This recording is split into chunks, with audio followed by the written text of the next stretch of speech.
Welcome to SRT Telangana పోరగాళ్ళు. ఎలా ఉన్నారు అందరూ? హాయ్. మా పిల్లలతో మొన్న ఏఎంబి మాల్కు వెళ్ళాం ఫ్రెండ్స్. ఇంత సమ్మర్లో ఎండలో తిరిగి ఒక్కసారి మాల్లోకి ఎంట్రీ ఇస్తే వావ్, ఫుల్ ఆకలితో ఉన్నోనికి ఫుల్ మీల్స్ ఇస్తే ఎలా ఉంటుందో అలా హాయిగా ఉంది ఫ్రెండ్స్. ఇంకా మాలో ఎంట్రీ ఇస్తే పిల్లలు ఊరికే ఉండరు కదా, గేమ్స్ ఆడుకుంటామని చాలా అల్లరి చేశారు.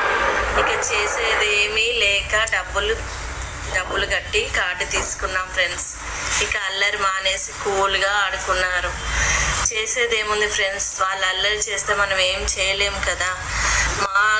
మేము మాల్లో వెళ్ళినప్పుడు మా అమ్మ వాళ్ళు చెప్తే మేము విన్నాం, కానీ ఇప్పుడు పిల్లలు వినేలా లేరు కదా. ఏం చేస్తాం ఫ్రెండ్స్, వాళ్ళ ఆనందం కోసమే కదా ఏదైనా చేసేది. మా ఛానల్ గుర్తుంది కదా ఫ్రెండ్స్, ఎస్ఆర్డి తెలంగాణ పోరగాళ్ళు. Like, share, subscribe. బాయ్.